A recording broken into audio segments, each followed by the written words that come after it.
Hey guys, it's Jan, Not a Real Farm. So it is about 5 a.m. in the morning, and a lot of you have actually asked what is in my library and what I read. And guys, I think I have over 2,000 books in my library. So I tried to pick out some of the things that I thought were really good. It doesn't necessarily mean it's a complete list, but I just wanted to give you sort of an idea on what I've read and what I'm reading and go from there. So guys, it's important to note that a lot of the books that I have to do with food history, war, a lot of the things that, tend to repeat themselves. And so one of my favorite books ended up with, being How We Live Then by Norman Longmate. And this book talks about the preparation of everyday living that Americans had to go through during the Second World War, food preparation, you name it, anything that had to do with agriculture, how they had to ration, how they were preparing the civilians for war once it was announced. This one was a good one, and I've read it a couple of times because, as it says, it's an everyday history, and usually history repeats itself. So, How We Live Then by Norman Longmate, awesome read. Followed up by The Taste of War.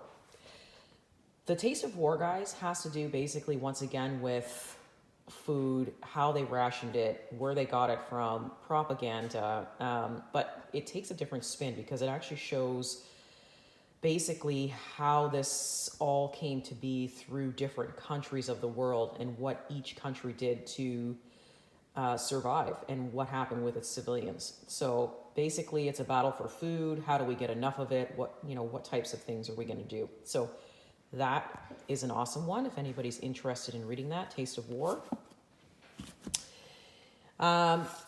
Very common book that I have, probably that a lot of you have already seen in a lot of our other chats with other people that we have. I think Wanda and Danny actually brought this one up. So I have the complete book of butchering, smoking, curing, and sausage making. This is actually really good. Just as a quick reference to have on hand to just make sure you're doing everything the correct way. Once again, a book called Doomed to Repeat, The Lessons of History We Failed to Learn. Really great book. I won't go too much into it. It's not very long, but once again, talks about, basically history. How did we repeat it? What are we doing wrong? And are we going to do it again? A really great book. So the next book that I have is called The Native American Ethnobotany, and this basically covers all the plants you could possibly think of and through the different tribes and through history. So it's a history book, but it also teaches you in here what herbs do what and how to make that up. So it's a very long book. It's probably over 1,000 pages long, and you're not going to be able to see the print here, but really, really excellent book. So the next book that I have here is called The Complete Book of Plant Propagation, and this book will teach you how to make slips, what to look for in your roots, basically how to graft trees. It is an awesome, thorough, and complete book. There are a lot of great books out there on plant propagation. I have another one here called Growing Organic Orchard Fruits by Danny Barney. This one is really good. Everything from A to Z on how to plant it, what sites you're going to pick. Do you spray? Do you not spray? Why not? What types of bugs to look for? What types of fruits to plant, even for your zone. So Stories Guide to Growing Organic Orchard Fruits, awesome. So wildcrafted fermentation. So you guys know me, I'm always out in the woods looking for stuff, herbs and all that kind of stuff. So for me, wildcrafted fermentation was great. Teaches you what herbs to get, how to ferment them, if you can make your own cheese, what herbs to use in that as well. So this is kind of a really nice little reference book to have to see basically what you can get from the woods and how to ferment it and how it actually helps you with your health. This is for the serious bench grafter. I can't say enough good things about this book. This book teaches you basically how to graft trees and plants. It's a fairly lengthy book, but it is so detailed that you really need enough time to read this book because there's a lot of principles and practice in it. It's almost like a university book. But guys, if you're looking to learn how to graft your own trees, move things over on rootstock, this book is awesome. Then, of course, guys, we have the Jadam books. So the Jadam Organic Farming and then the Jadam Organic Pest and Disease Control. I love the disease and control book because you can sit there and you can look at all these different bugs and see which ones that, even for me in the greenhouse, which ones that I have, which ones that I don't.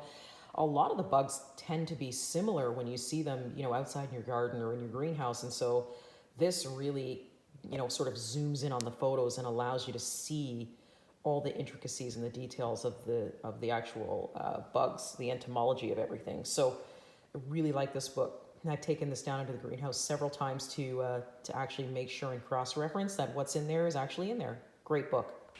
Country Wisdom and Know-How. I don't know if any of you have this. If you don't, this is a great book to have. It's a really long book. Let me turn it over so you can see. But it references everything. And it says that, everything you need to know to live off the land. I had a great time reading this book. It goes through how to build structures, what animals to get for your zone, plant crops, all that kind of stuff. It even has tables and formulas in it, which sort of go beyond sometimes what I want to read, but it's very, very detailed. It's a lovely book if you don't have it. And it sort of falls into this one, the Encyclopedia of Country Living. I have 2 copies of this. One is in color, and then this one here is the original manual. So there's one in color and one in the original. So when I get to 1,000 subscribers, I'm going to be giving away one of these books, just simply because they're both really handy. Just one's in color and one's not, and they have basically the same information in it, and they're both really lovely books to have and really full of information if you really want to get going on growing, canning, diseases, planting, seeds. It's all in here, guys. Excellent book. The next one that I have that kind of falls in this is one of my favorite books, The Vegetable Gardener's Bible. I got this one year for my birthday, and I opened it up, and I fell in love with it ever since. It is always a book that I refer to.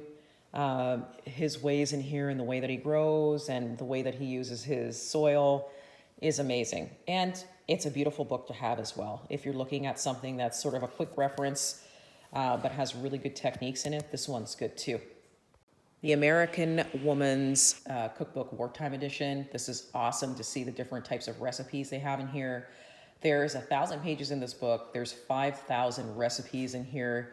A lot of the times what I'll do in the winter time when things slow down is sort of curl up with my cookbooks and read through them, because you know what, in this book, there's just so many recipes, you cannot possibly read it all in one sitting.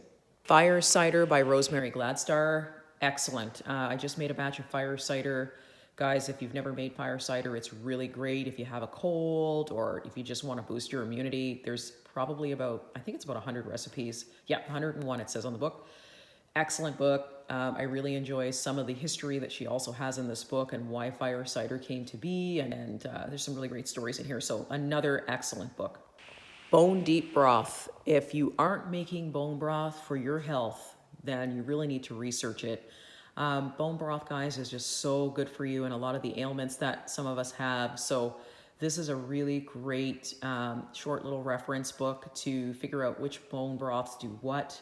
I do like Sally Fallon's books as well that talk about, nourishing traditions and what back in the old days, some of the old soup broths and things and recipes that they used to make for ailments. This one is really great too, by Taylor Chen.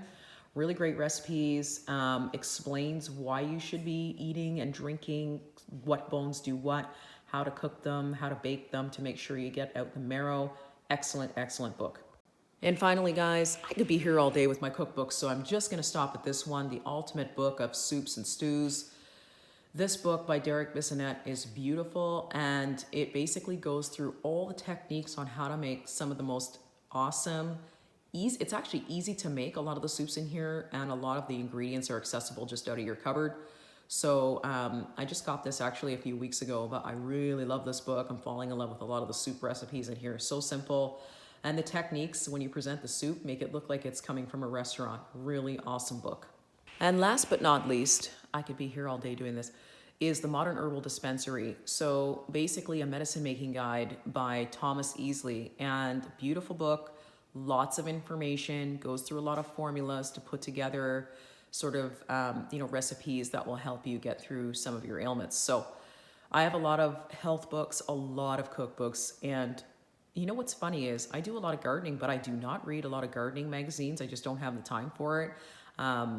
I do read a lot of gardening books, but I tend to skimp on the gardening magazines in the stores. There's just so many of them. A lot of them have to do with flowers. I don't grow a whole bunch of flowers. There are a few magazines that I do like to read, like Backwoods Home. I have all their anthologies.